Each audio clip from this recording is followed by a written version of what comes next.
തിരഞ്ഞെടുപ്പുകളുടെ അടിത്തറ സുതാര്യതയും വിശ്വാസവുമാണ്. ഈ അടിത്തറയെ കൂടുതൽ ശക്തിപ്പെടുത്തുന്നതിനായി കഴിഞ്ഞ 6 മാസത്തിനിടെ ഇന്ത്യൻ തിരഞ്ഞെടുപ്പ് കമ്മീഷൻ 28 പുതിയ സംരംഭങ്ങൾ ആരംഭിച്ചിരിക്കുന്നു. ഈ സംരംഭങ്ങൾ 6 വിഭാഗങ്ങളായി വിഭജിച്ചിരിക്കുന്നു.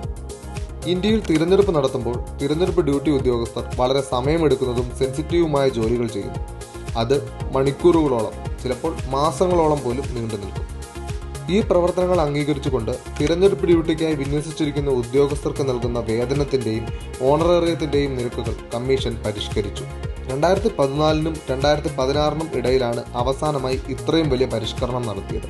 ഇതിന് കീഴിൽ BLOസിന്റെ വേതനം ഇരട്ടിയാക്കി. ഇതോടൊപ്പം CAPF, മോണിറ്ററിംഗ് ടീമുകൾ, മൈക്രോ ഒബ്സർവർമാർ എന്നിവരുൾപ്പെടെ BLO സൂപ്പർവൈസർമാരുടെയും പോളിംഗ് കൗണ്ട് ജീവനക്കാരുടെയും വേതനം വർദ്ധിപ്പിച്ചു. ആദ്യമായി ERO, AERO എന്നിവർക്ക് ഓണറേറിയം നൽകി. ലഘുഭക്ഷണത്തിനുള്ള ക്രമീകരണങ്ങളും വർദ്ധിപ്പിച്ചിട്ടുണ്ട്. മറ്റുള്ള പദ്ധതികളെക്കുറിച്ച് നാം വരും ദിവസങ്ങൾ ചർച്ച ചെയ്യുന്നതായിരിക്കും. കൂടുതൽ വിവരങ്ങളും വീഡിയോകളും ലഭിക്കുന്നതിനായി ദയവായി തിരഞ്ഞെടുപ്പ് കമ്മീഷന്റെ ഔദ്യോഗിക സോഷ്യൽ മീഡിയ ഹാൻഡിലുകൾ പിന്തുടരുകയും സബ്സ്ക്രൈബ് ചെയ്യുകയും ചെയ്യുക.